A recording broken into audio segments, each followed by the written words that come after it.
Okay, good afternoon. This is Recovery Solutions. This is Amanda Marino. I am the owner of Next Level Recovery Associates. I'm working on going live on Instagram as well, so bear with me. Okay, we're live on all streams. I am here with Phil, otherwise known as Dude Breathe Counseling. I actually told my friend, the trainer yesterday, because him and I did talk about men. I don't know if you saw any of it, but he's a trainer and he talks about men's body dysmorphia. And when he told me he was starting to do that in his coaching and his training along, like if they're huge problem. Yeah. And I was like, we have to talk about this live. And so I told him I was having you on today. And he was like, I love that name. You know what I mean? Like, I think it gives men I know you see couples, women too, but I think there's something that like gives guys some comfort with your name. So love for you to introduce yourself with that. Yeah. Sure. My name is Phil Treiber. I'm a licensed mental health counselor in the state of Florida. If you can see the rest of my name on this live stream, there's a lot of other letters there as well. And I'm the owner and operator of Dude Breathe Counseling. We are a specialty group practice that focuses on men's psychology. Amanda, you mentioned that we do couples work. I don't do couples work, but I have a couples counselor who works for me, Victoria. So she does the couples work and really approaches it from like a really different way of having that men's psychology understanding, which really helps the guys feel a lot more comfortable to come in, because the whole idea is that the therapeutic space itself is inherently feminine. Relationships themselves are therefore coded as feminine. So when guys have to come into therapy, they're very resistant. They don't want to do it. So I wanted to create a space for them to feel safe and comfortable to come in and talk to another guy. Absolutely. Right. And it really is a comfortable environment to where like, all right, dude, what's up? Really laid back. Did you have other, like when you were trying to come up with this name, like was there any other names that you were like, oh, maybe, or was it like you were like, this is what it has to be? And like, how did that birth? I just kind of, before we dig into that, like I love this name and it's so like I'm big on like breaking norms, and this is breaking the norm. So I love it. I want to hear more about the name. I'm a big mythology guy, so I was like thinking like Atlas or like Zeus psychotherapy. All my tattoos are like mythologically based. I have Odin on one shoulder, I have the Buddha on another, I have Medusa holding Perseus's head on my quad. So I was like thinking something cool like that. But a number of years ago, my sister was working for a clothing company, and she gave me this flag that said, dude, breathe. And I always had it hanging up. But when I was coming in and I was leaving treatment, working in treatment, I knew that I had to do something unique. I had to do something different because I really truly feel that like my approach and my personality is a lot different from a lot of other therapists. So I didn't want to go with Treiber psychotherapy or something kind of much more generic like that. I wanted to be too unique to reflect the type of care that I wanted to provide, but then also a space and also a community through the men's groups of like men being with men, right? Like iron sharpens iron kind of idea. And that comes from my own personal background, being someone who's in long-term recovery, knowing about what that support could really look like. So I wanted to really break the mold that way. I love it. It makes a huge statement, and like it shakes up what is traditional while welcoming and opening the door for more people that may be turned off by something that seems, wound tight or whatever from afar. Like it softens the blow. Yes. And it makes it more palatable for guys. And that's why I'm so active on my social media, and my reels are authentic. They're real. Like they're not scripted, right? I have an idea of what I want to say, but then I just like start talking. If I mess up, I hit stop, start it again. It's just off the top of my head to be authentic and real, because I don't want it to be this really stuffy thing. I want to make therapy and counseling and this concept for men of like a psychological tune-up to be a lot more palatable to them. So we're like, all right, well, maybe I can talk to this guy. And make it kind of like the cool thing to do. Like actually, as a woman who has my life together, it's very attractive for a man to take care of their mental health. So if you want to get some girls, go to Dude Breathe Counseling. I do a lot of work with guys to help them get what they need. Obviously we were talking about before, I just turned 37, single. I'd like to think that helps, but it has not been going well for me recently. So, fingers crossed, let the universe do her thing. Yes. And then I'll just let it come as it goes. Yes. Well, Yeah. you know, the fact that you take, you know, and that's the thing too, is like, it's obvious. Like we usually I have people on here oftentimes that I know. We don't really know each other. We Hmm. don't love each other. And I'm Hmm. very drawn to you because of your authenticity, because of, you know, I can tell the kind of, I know that Danielle spoke really highly when she saw you speak, but like, I've heard really good things about you always in the community and things along those lines, but I'm just drawn to you being you. You know, it's not any fluff or anything phony baloney. Like I like that. I appreciate that. Thank you. That's kind of, I wake up sometimes and, you know, I'm just so grateful for this opportunity because like I tell people, you know, when I'm like, oh yeah, I'm a psychotherapist. They're like, oh my God, that must be so hard. You must be so tired. I'm like, not really. Like I wake up, my hours are 12 to 8 p.m., Yeah. right? Because a lot of my guys need those later hours. I wake up, I go to the gym for 2 hours. And then like I come into work and I bust guys chops and we chop it up and we have a good time. Like I don't feel like I'm coming to work. It's No, a I love that. beautiful thing. Yeah. I've been feeling a lot like, you know, we've had some changes within my organization, you know, I had a Blake, my best friend and brother, as my business partner for years. And now it's been all mine as of the beginning of the year. And there's been moments where I'm like, oh my God, this is too much. And then there's moments where I'm like, oh my God, thank God I do this. Like, I'm so lucky to do the work that I do, you know, and I truly feel that every day. I don't feel some days, I mean, like, and it's, you know, you probably see like themes, like one day it's like everybody's chaos and it's like, what is going on in the air? And then the next day it's like, oh, you get an email from a client that, you know, is doing well or something that's like a magical divine moment, you know, where you're like, okay, this is it right here. This is gold. One of my favorite things is terminating with guys, right? They're like, I was with a guy last week and he was like, all right, man, it's like, you know, we want to meet next week. And I was like, no, man. I was like, go spread your wings, man. Go live your life. You're good. Now, of course, it's like, I'm not like saying you can't come back, but I'm like, hey, man, like, let's take 3 weeks to a month, really continue to keep putting in the work that you've been doing. Like, everything is going great. You come back in a month from now, we can do a check-in, maintenance, little tweaks. But I told him, I was like, listen, dude, like, there's a lot of guys who really need help. You're okay for now, man. Like, we've met your treatment goals. I was like, you know, baby bird from the nest, you know, go live your life. And it's one of my favorite things. Yeah. And that's the beautiful and right thing to do too. Like, we know when, and amongst our team, like when it's time and somebody's just like hung on for too long in the comfort zone. And we're like, listen, we think you're ready. And we titrate down slowly, of course. And Sure. Yeah, of course. Always available to support, but we don't want people to need us forever. Right. Like, and then you are there. And then it's in case the same things come back, like, guess what? There's already that established relationship. Like, the funniest thing was my relationship therapist we were doing our last session after like my divorce and like all these changes I had in my life. And then that week we had our last session, I had a breakup, and then we jumped up to twice a week. Yeah. You always can go. Yeah. Tweak it. You always can. Go with her again now once a week I've been with her for almost 4 years, but I've had so many things in that realm that have changed that I need her. And I've been in therapy since I was 7. So yeah.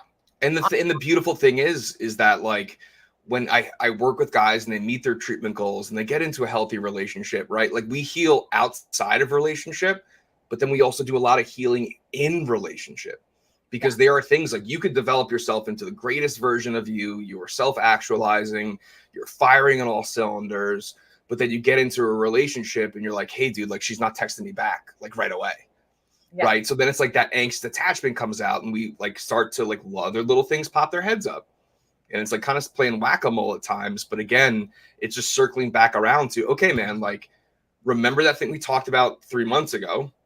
This is now a different version of that. What tools were you utilizing or what insights did you gain during that time that we can apply here?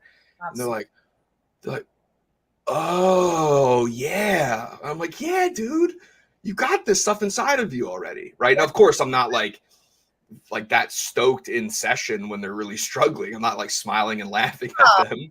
See somebody make a connection that does, I'm sure, excite you, you know? And I think there's a lot of men, and you can help me expand on this, that think that they don't have this emotional bandwidth or capacity, but they absolutely do. It's just not tapped into or comfortable. Right. I think they have it and they just don't know that they have it, in my experience. So it depends on what they're coming from, depends on like their culture, their background, whether they're in recovery or not. It really kind of goes all around in different ways, because as human beings, we have that capacity. Yeah. It's just that sometimes, like, I've been working with a guy who was that way for a long time and then went through some traumas, and now he is extremely black and white and logical with his responses to things because his pattern taught him to shut down his emotions because they were a liability. Yeah. So at that point, we're talking about like turning them up a little bit. There's other guys who were raised by like very like masculine, traditional type fathers, like the John Wayne or a blue collar guy, to where like, no, you're a man, you don't experience emotion. The only thing you're allowed to do is show happiness. Is that the most common with men? I'm just going to guess. It varies. Okay. I mean, what all over, we as men through our socialization process, or boys really, as we're growing up, we receive the message that we cannot be perceived as weak and vulnerable, and that's part of showing emotion. Yeah. So most of the guys who come and see me have some variation of that. Yeah. And it depends on age range. It depends on career, socioeconomic background. Experience. It really depends. Yeah, life experience. It all really depends. Yeah. Yeah, I mean, so what do you think, that, like, I'd love to hear, we've touched on it, but some more details of why men struggle to reach out for help specifically. Like, why do we need to have a specific topic? Because this is an important topic, right? Men's mental health. Mm-hmm. Why are men so resistant to do this work, or why is it harder for them? So do you have like 2 hours? No, because it's a very complicated question. I mean, I did a 3-hour talk on this at Lynn University at some point, right? I mean, it comes down to the way that we're socialized, right? So it comes down to our socialization process. But then also what I've been really reading recently with newer research is that our society puts men into what we call a double bind, right? So on one side of the equation, we are expected to meet certain expectations and certain roles, right? We're working these blue collar jobs, or working these jobs where emotions are not okay, right? And that really goes down to a much more like evolutionary background piece, to where when we were in tribes or hunting or trying to survive that way, and we were at war or hunting, right? Emotions were a liability. Yes. Right. If we were out hunting a deer or a wild boar or something like that, and you turn to the guy next to you like, hey man, like, I'm feeling some tightness in my chest. I'm feeling a little bit of anxiety right now. He'd look at you and be like, that's going to like threaten your life and the lives of the guys around you. Right. But then in the other side of it, there's this like educational message being put out there into the world that men need to open up more and be more vulnerable and be more emotional. And it's conflicting. It's not actually helpful. A lot of research is coming out that even just having these conversations or talking to men about being more vulnerable and open, like, hey man, you should do this, it's really conflicting significantly with that overall message. So when it comes to men, what's that? What's the solution to that? It comes down to actually pulling on the threads of masculinity and a lot of those traditional things that are good about masculinity, right? In today's day and age, with like the hardcore feminists, right? Which is like the extremists. Because if you look at the actual original work of bell hooks, the original triple OG feminists of the 60s and 70s, they were for men. They supported men. They recognized that, hey, we cannot leave them behind. They're not evil. It's just that we need to modify some of that approach. But now it's completely different. So the thing is that masculinity is a healthy thing, but we need to pull on, it takes strength and courage to address your problems. Right? Like the master and control, being in control of your things, right? That all comes down to those parts of masculinity, which is like, if you actually look at the first page of my website, it talks about that. Hey man, you want to master your problems? Come to talk to me and work through therapy to address that stuff. Right. So it's about using those traditional ways of masculinity, of control and assertiveness and power and courage and strength, to transition that over to, hey, it's courageous to attack your addiction. It's courageous to attack your, trauma, to not let these things control you anymore. Yes. And when we take that approach, it makes it a lot more palatable for guys to actually come into treatment, like, substance use or mental health, or outpatient settings like this. Yeah, I mean, I would imagine harnessing the masculinity, like I just kind of never thought of it that way. As you know, instead of doing the opposite of like trying to give you no voice and giving you no, which is defeating, like you're saying, the research is showing. Because if you're forced and pushed into a corner and felt like you don't have a say in something and you're healing, then that's not going to help you with your masculinity or your, as a man healing. So that makes a lot. And that's why, like, we in the men's field, we don't use the word toxic masculinity. We don't use that phrase. Yeah. Nobody wants to be labeled toxic. No. It's hard enough to get men into therapy in the first place, let alone say, oh, by the way, you're toxic. No. Right. So we use the phrase like problematic masculinity, things like that to make it say like, hey, there are some components of some of the stuff that you're showing that aren't great, but let's tweak and work on some of these things. You see, Susan was on with me yesterday, and I saw that. I learned a lot of new things with her about this modern day affair of the digital world. She talked about. I see a lot of those guys. Yeah, Susan and I we've worked with a couple of mutual clients together on some of those issues. Yeah, huge fan of Susan and her team. Yeah, it's really enlightening because I mean, and then some things that I may have not even thought were wrong, but I guess were enlightening to me. So I learned a lot yesterday. I'm learning a lot today. How to harness men's mental health. I know what you talked, if you're okay with this, you talked about, I had a video the other day, and I had something to say about it with the narcissist, like certain labels that are being thrown out, especially with men. But not really, and it's not helpful. Like for years, everyone was called bipolar, and then everyone's all females that are problematic or borderline personality disorder, or borderline or histrionic. Yeah.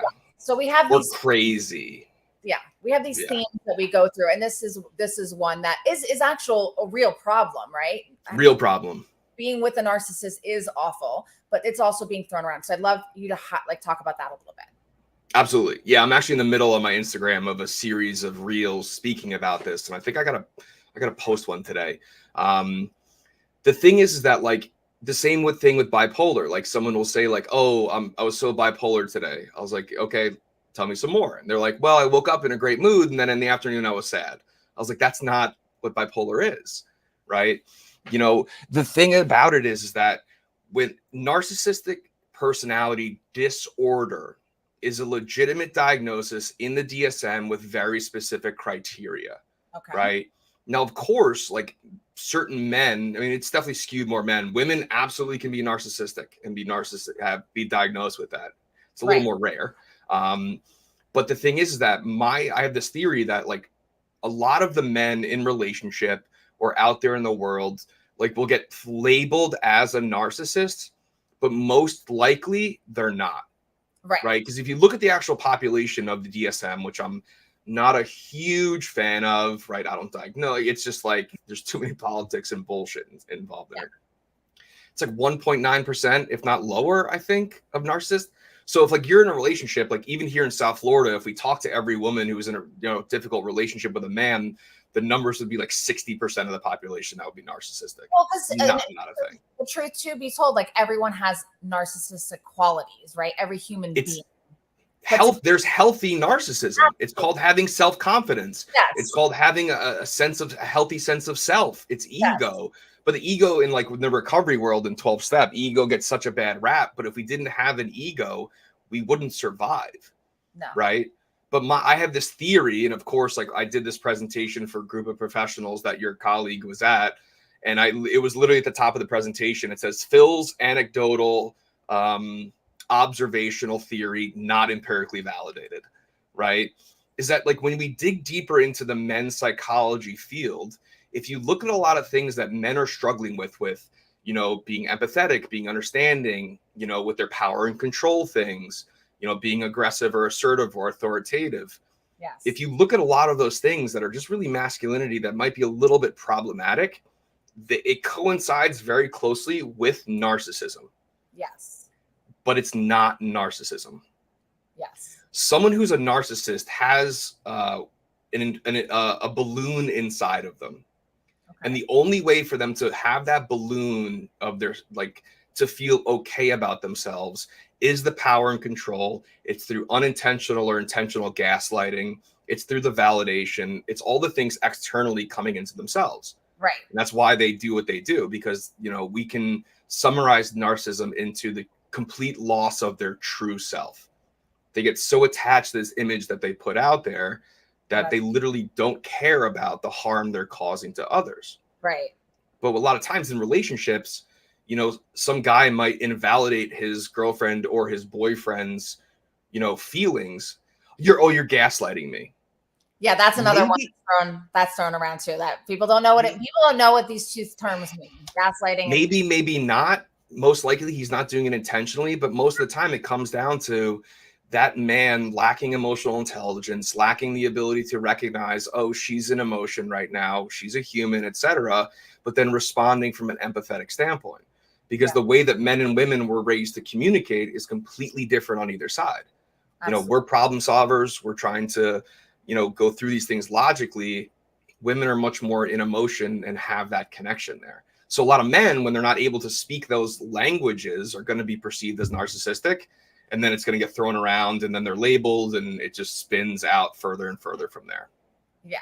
And what is it like, just before we'll go into Will's question, I really like this question. So like, what are some ways, like specific, just some like bullet points specifically, like to know that someone is one or is, I know you said like the balloon side of, so what are a couple things that can be identified or people like say, oh, you're a narcissist, that are not correct for people that are watching?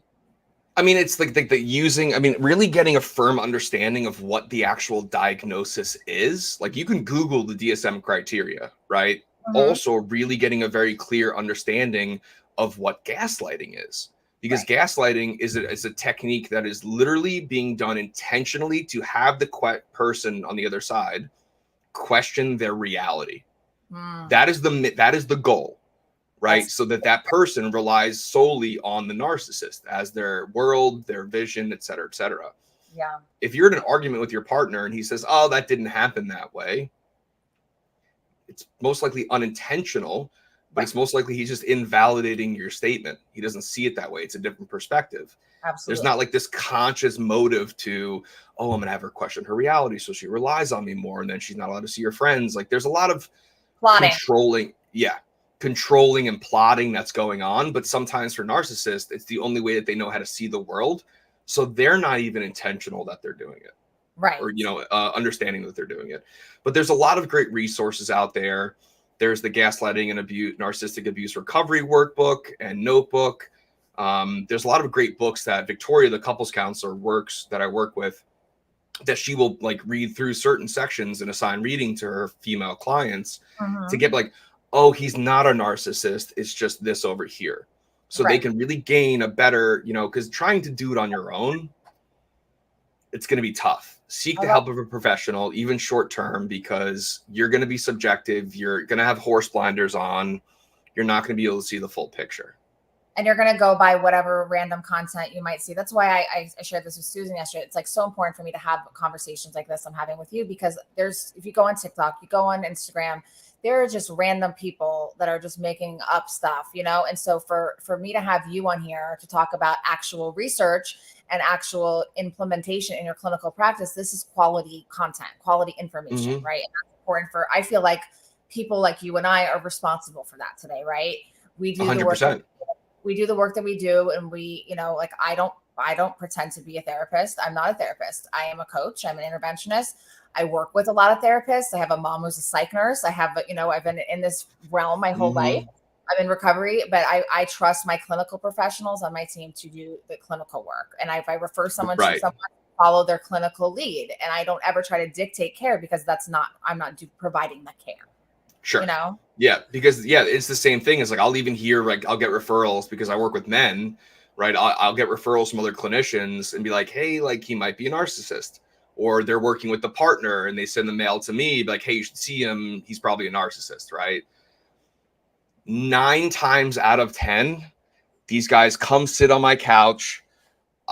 They're not narcissists. Now they may have some, like, you know, that traditional masculine ideal of like, yeah, she's going to stay home. She's going to do this. But they're not narcissists. They have empathy. They understand that, hey, I don't like the way that the relationship is going. A narcissist can be like, no, everything's fine. If she only did what I told her to do, everything would be okay. It's very rare that I actually have a full-blown diagnosed narcissistic person or that's suffering from narcissistic personality disorder on my couch. Yeah, they And I probably work won't with come. men. They probably won't come. They will not come to therapy. That's the secret sauce. If someone's a true full-blown narcissist, most likely they are not going to come to therapy, or they will come to therapy with a very sharp stick in their back.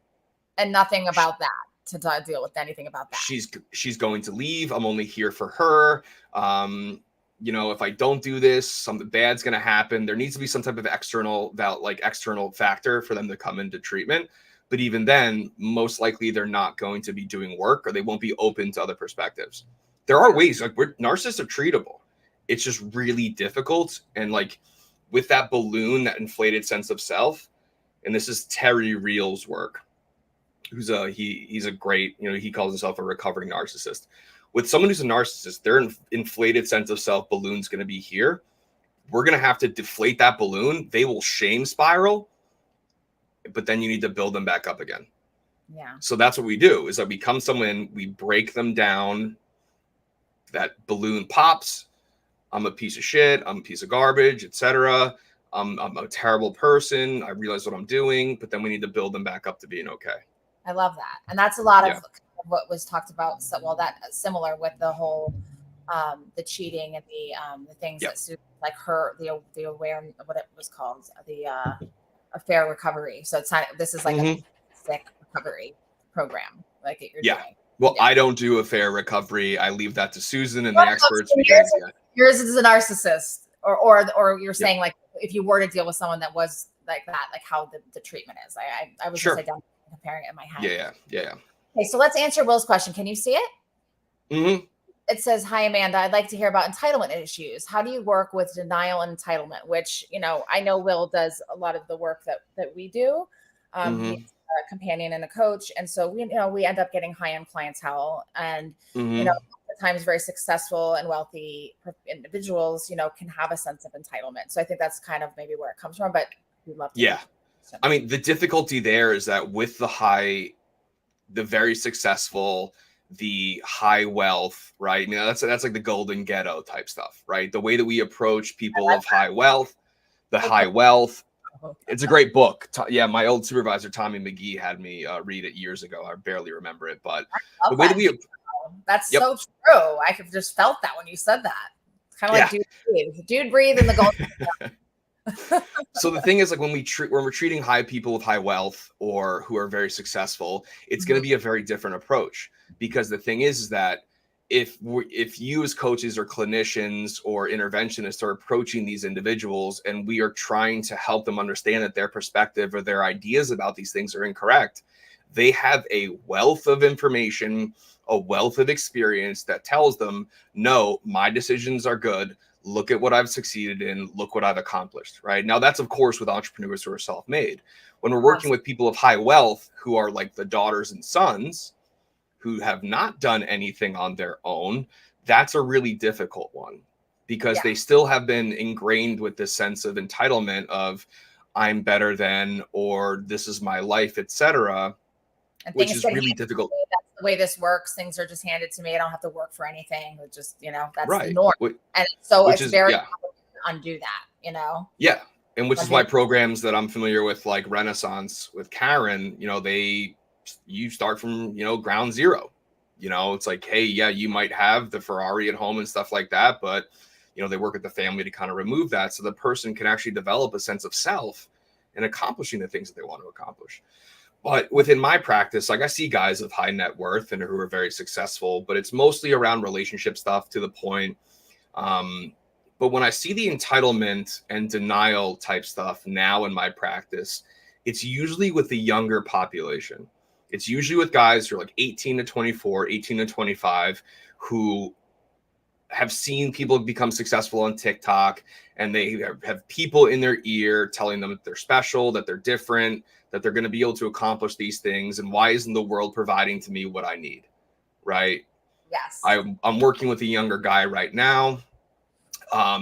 He is not doing much. He went to treatment a little bit down here, but he has no direction, but no efficacy, no fire in his life. And he comes in, complains about how he doesn't have a nice enough, more beautiful enough girlfriend. All of his friends have these jobs and careers and money. And why can't I do this? And why can't I do that? And one of the big conversations that I have through the men's work with these guys is, what are you doing to get it? Oh, yeah. And actually pulling them down to earth and be like, well, why do you deserve those things? What work have you put into them, etc. Right? Yeah. And it really comes down to comparison.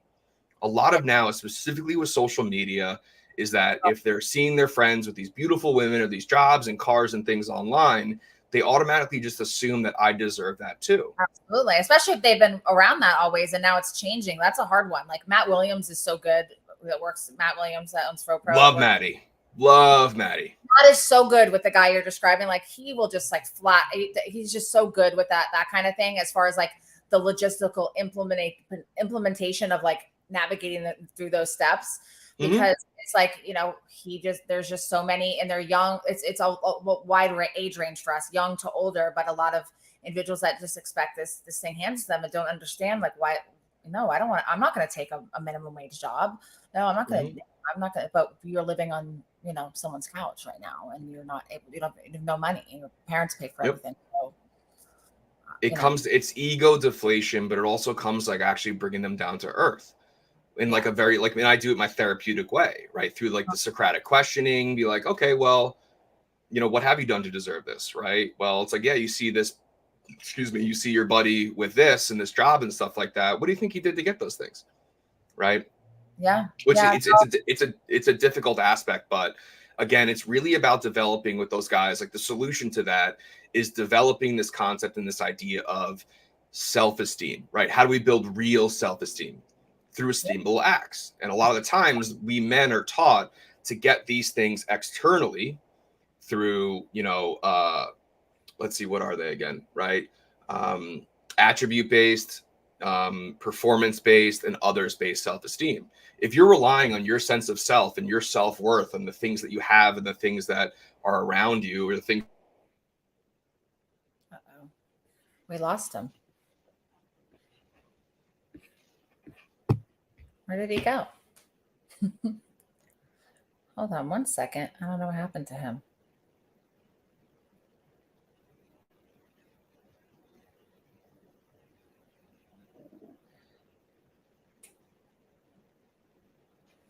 I don't know what happened to Phil. Hold on one second.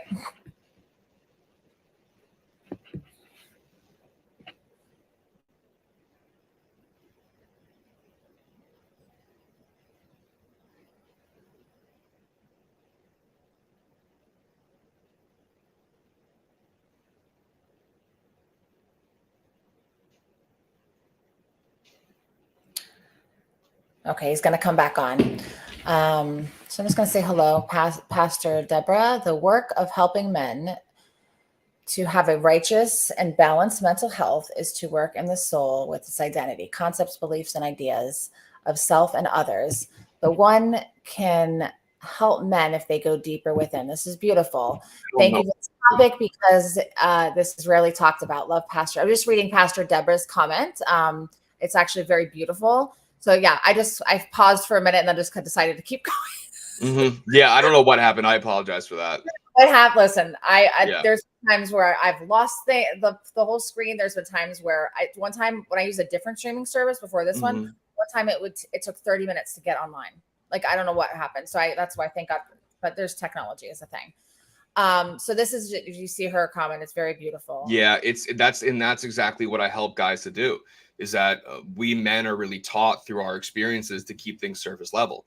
So when I do some of because I'm a philosophy guy, I'm an existential therapist. Like, I love doing the psychological jumping jacks with guys, the deep stuff, whether it comes to exploring their spirituality, whatever that might be for them, their deeper, core issues when it comes to trauma, right? I do a lot of inner child work. I do EMDR, really getting down to those deeper aspects and digging deep to excise and to move those blocks out of the way that are stopping them from actually having the life that they want. Right. Yeah. And going the deeper aspect of it. That's what I love doing with guys. And I have to really build the rapport with them to where it's like, if we start going into an area, I was working with a guy yesterday, and one of the things we were talking about was, who taught you to shut down your anger? Who taught you that anger was not a good thing to have? Yes. And he was like, what is that protecting? Like, usually it's a protective kind of thing. He was like, oh, I think that was my dad. And I went, ah. And he goes, oh, yeah. I was like, yeah, dude, we're getting into it now, man. And we we use humor as a deflection a little bit, but it does help soften, like, yeah, man, we're going to go to those deep places. The way that I describe therapy, to do that deeper work that Pastor Deborah was talking about, is that they're going to walk a path through the dark and scary woods. I'm going to be behind them with a flashlight over their shoulder, showing them the path, supporting them on that path. But ultimately, they're going to have to do that work. Absolutely. And I know that path. I've walked it before, not only myself personally, but I have the skills professionally to do so. So I love doing that deep stuff with them. Yeah, it's the good stuff, And it's the fun stuff. Yeah, let's get weird with it. Yeah, it's scary to dig into things that are painful, that are unknown. All of those things are scary, but the reward in it is just so unbelievable. Going through pain and figuring out why certain things transpire is some of the hardest things ever. Like, I'm solution based. Like, I want to know, this is the problem. That's one thing recovery teaches us, right? This is what goes on. This is what you do to fix it. What I learned in the past 5 years is, guess what, Amanda? Not everything has a solution. Sometimes you have to just sit with it. Sitting with it is hard, but I don't sit with it alone, right? I'm a big talker, communicator, like, share my feelings. I used to be like so closed off as far as emotionally, because I was so focused on like external things, accomplishing goals in my life. So for 4 years, I like didn't feel. And then now I like cry over everything. And that's most men. Most men don't know how to sit with it. We use unhealthy coping mechanisms such as like dissociation, shutting it down, workaholism, drugs and alcohol, sex, gambling, food, the fitness stuff. Yeah. Right. Specifically for a lot of guys in recovery, it becomes money in the gym. Yeah. And you see guys going down this path and be like, you almost can tell, like, oh man, he's going to get high in 6 months. Right. Yeah. Like, they just make those things priorities, to where actually guiding them to sit with it. Like, I'll actually do that with them in session. I'll guide them through, like, okay, where is it in your body? What does it feel like? What is, is it sharp? Is it heavy? Is it in your chest? What color is it? And we kind of work through, and I actually teach them that emotional intelligence, those emotional skills, to where, oh, I said that I came in and I was feeling crappy. Crappy is not a feeling. I pull it apart. Oh, I'm feeling invalidated. This is what feeling invalidated feels like. And it installs that experience in them. So next, a couple weeks later, they come in. I was feeling kind of funky, but I kind of pulled it apart. I was feeling frustrated, as opposed to like that surface level. Oh, I'm feeling good, bad, crappy. You actually be able to pull apart what actual emotion they're experiencing, which is most of the work that I do with the guys that I see. Yeah, that's fantastic. I mean, I believe that I myself and anyone, I can take anything that's positive and overdo it to the point it's unhealthy. I've done it so many times in my journey of healing. Like, I've, when I just became so externally focused on checking marks of what I wanted to my life to happen, I lost myself in that manner. And like in early recovery and, or in long-term, like, there's so many distractions to not feel in this world, whether they're healthy, unhealthy, whatever, but we can if we don't feel it and go through it and process it, it's going to come out in some other way. It's like, and that's, and within my own 12-step program, like, the universe has seen to recently, a lot of the guys that come to me to sponsor them have 3, 4, 5 years sober, but they are miserable and dry. So a lot of times, like, that's there. And I've noticed that in my practice as well, that a lot of guys that I've known from the rooms or just around the way, or their friends suggest them, like, they'll come see me. And now more recently, the other counselor I hired, Dr. Matthew Durso, who we're experts in substance use, but then also like gaining that emotional sobriety, which is the absolute point of this thing. Absolutely. And that's a thing that a lot of people leave out. Yeah. And that's the thing, is to identify, like, whether you're in recovery, whether you're not in recovery, whatever, like, I know in recovery for me, like all the 12-step stuff, like I knew that was important for me, but I also had a lifetime of serious trauma that I could not fix with someone who wasn't an expert in this specific area, you know, and I've had to do so much trauma work over the years. And I've accepted that it's an ongoing continual journey. I used to believe, kind of like what people think, I think when they sometimes come to recovery, like I'm going to handle my problem with alcohol and put it in this box. You know, I felt like that with trauma for many years of my recovery. And then finally trauma intensive, I was like, oh, this is going to keep going and there's not going to be put in its box. And like, that's actually comforting. You know what I mean? Like it actually, because I was always trying to get it to go away or be done with the work. I've done so much work, but it's actually brought me comfort to say, okay, no, when this comes up again and it comes in a different way, you know what to do and you know what you have the tools. It almost becomes this friend, but then it's also from the growth mindset. It's a continual learning opportunity. Yeah. Which is a beautiful, beautiful thing. Yeah. I mean, like when I had 4 years in recovery, all of a sudden, lawn maintenance equipment. It was everywhere I went. I'd hear it was lawn day everywhere I went, and it was giving me body reactions. I couldn't get it. I don't know why, but when I sat, it took a little time to realize what it was. My sister was kidnapped in front of me on lawn maintenance day by a guy that was dressed up as a lawn maintenance man. So I had to go back and just do some EMDR on that specific scenario. Right. And I still don't love the lawn equipment sound, but when I notice it's triggering me different, like, so that it just hit me out of nowhere, and that can happen. It can just come out of nowhere, you know? And that's why dealing with our struggles and handling our mental health is like, you know, it's like, do that, and if we don't, it comes out another way, you know, like. Yeah.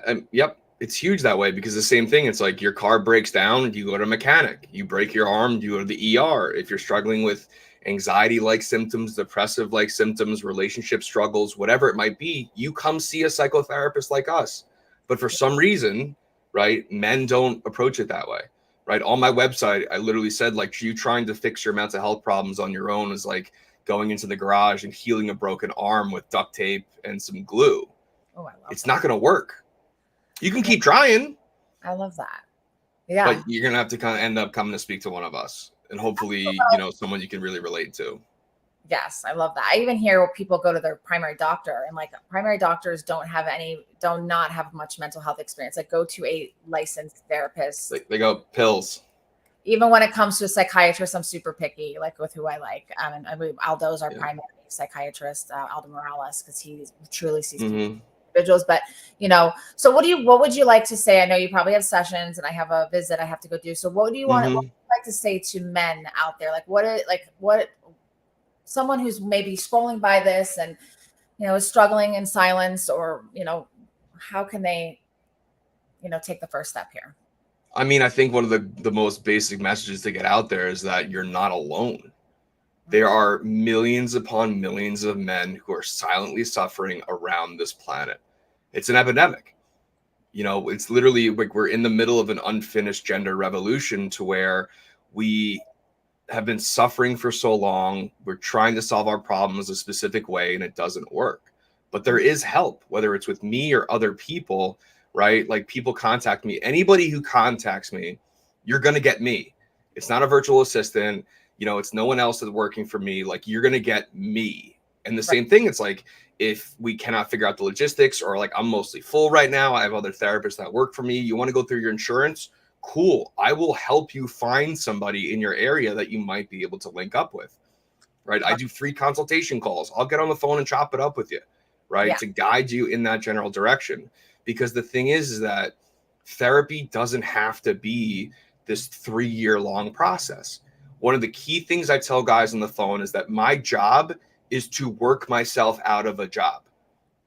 I'm not trying to get I'm not trying to get my hooks into you for a year or two. No. I have guys that I see consistently, but it's because their life improves and gets better. But then, like, okay, how do I make it even better? How do I make it even better? I see guys on a bi-weekly, on a monthly basis, you know? Yeah. It's the whole thing is that, like, we come in, we do some deeper work, we get weird with it, we do some intensive stuff so that, like, you can see the benefits of it in a short time and your life improves. And it's possible. If this stuff didn't work, I wouldn't have built an entire practice on it. We wouldn't have the field. You know, everyone thinks like, oh, therapy's BS. It doesn't work. I tried therapy in the past. Well, you probably tried it with someone who maybe didn't know what they were doing or you didn't connect with. And that's why I've developed this practice that I have that's different. Yeah, that's a huge piece. I've had so much therapy over my life. I've had some awful therapists, and I've had some great ones. My hard time for this time go around was like, who can I go to that I don't know? Yeah. It's funny. There's some people in the industry that I've seen, like I'll go out and I'll see them at networking events. I was like, yo, what's up? What's good? How are you? But I'm cool. I'm open about all that stuff, you know? Totally. Yeah. Totally. It's totally separate. And even if it was, but you know, it is, yeah, it's just super important. So one other thing, which I think would be cool, is what would you say to the women in men's life that they see them with a need for therapy? What would you like to say to the women? Ooh, it's a good one. I was saving it for last. Let me start with the logistics stuff first. On my website, there's a free PDF about how to approach a man, whether you're a fiance, a girlfriend, a mother, a son, a daughter, about approaching a man and speaking to him to go about therapy. I'm also releasing, that's another real series that Victoria and I are doing right now. One of the key components of it is that we have to be realistic about our expectations for some of the men in our lives. If you tell him, hey, I want you to go to therapy, and he doesn't pull the trigger for a month or two, don't be surprised. Because what you're asking him to do is going against the programming that we have received our entire lives. It's like asking most men to come to therapy is like asking a fish not to swim. It's a really, really tall order. But that's why, again, I've developed my practice to be like, hey, most of the phone calls I get are from wives, girlfriends, you know, mothers, stuff like that. I say, send them my Instagram. Let them see me on, you know, see my face, hear me speaking about things, see my beard, my tattoos, that this guy is like, oh, this is not some old guy in a jacket and a tie who's going to sit there with a pipe in his mouth when he faces away from him, asking him, hey, how, you know, what does that mean to you? Or just being silent. You feel right. Right. I love sending videos of myself to people to show like I'm not scary. Yeah. And that's the big component, because when guys can see like, oh, this is just another dude, like I might be able to speak to him, it really helps alleviate that idea of like, okay, I'm going to talk to the guy about his feelings, right? We're not processing trauma out the gate, right? I need to make sure that they're like their self-care, like all the basic stuff, like, hey man, you exercise and how you eating. All right, you want to lose some weight? Let's talk about macros. Let's talk about these things. All of that stuff comes into play. But it's, you know, asking these guys to come into therapy and make changes is very difficult. So we need to be patient. But on the other side of it, be patient, be understanding, but then also getting some guidance from clinicians, like myself, but then also, you know, Victoria, who is a female, who is a couples and marriage family counselor, who also is knowledgeable about men's psychology, so that women can actually understand how men are thinking. Absolutely. What the issues that we have, right? All these things that we think is like, no, everyone else has these issues. There are very specific, clinical, empirically validated struggles that men uniquely struggle with. Yes. Gender role stress, normative male alexithymia, male type depression. All of these things have to be treated a very specific way that they don't teach us that in school. Absolutely. I had to do my own individual trainings on these things overall. So it is coming about to like understanding and being realistic about our expectations, but then also seeking out consultations with people who know what they're talking about, because most clinicians don't. I love that. No, that's great, because I'm sure a lot of women will scroll by this and, you know, maybe identify that their partner needs some therapy, and like, how do you go about that? How do you do it? How do you approach it? And like, you know, bringing it to them and discussing it, and then also being patient, understanding, I think that's what you said. And then also doing consultations with professionals who can help you get, you know, take the next step. 100%.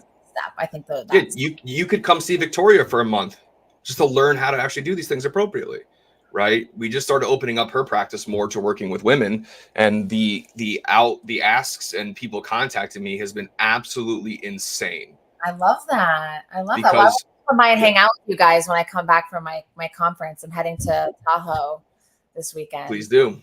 Yeah, I'll come by and visit you. Thank you so much. How can people find you, Phil? They can find me on my website, which is dudebreathecounseling.com. My work cell phone number is on there. You'll see information about me, the services that we offer. And then, of course, my Instagram, which is at Dude Breathe Counseling on Instagram, right? So you can find me there, follow, like along. You message me on there. You email me through the website. You text me on my cell phone number there. I'm very clear about that. I get back to people almost immediately, but then also within like 12 hours, right? You message me, I will get back to you. You will hear from me, right? That's something that I'm really, really, really clear about and really passionate about. You will not be left hanging. Yeah, me too. And I used to say I never, ever missed a message and I never missed a text or things. I've gotten to the point where I actually have sometimes lately, and I'm trying to be graceful with myself. I never thought that would happen, but like sometimes I'll come out and I have like, or LinkedIn, I won't go on for a minute. And I'm like, oh my God, because that's my biggest one. So I try to always, I try to always make sure I do, but sometimes I fall short. Oh, I check LinkedIn like once a month. But that was the first social area that I put energy and effort into. Got it. Ago. And so I built a large, network across the whole world of 2,000 people. And that was like the one I put them. And I was probably one of the first people to talk about being in recovery on LinkedIn. And I got so much crap, some support and some crap, but it's created a space now where there's a lot of people that are doing that. And being in recovery is like hip and cool now. I'm like, well, part of me is like, did you suffer as much as we have? Have you gone through some of the shit that we have? Like, we earned this thing, The light fell. On that note, a nice great exit. But thank you so much for coming on today. I did put your Instagram and your website here. And we will share some clips and send you some as well. So thank you so much for the work you're doing. Dudes breathe. And Dude Breathe Counseling. I'm saying to the dudes out there to just breathe. It's one of the main tools. There's a lot more, but you have to come talk to me to get the rest of them. Yes, go see Phil. All right. Thanks so much, Phil. You've been amazing. Thank you.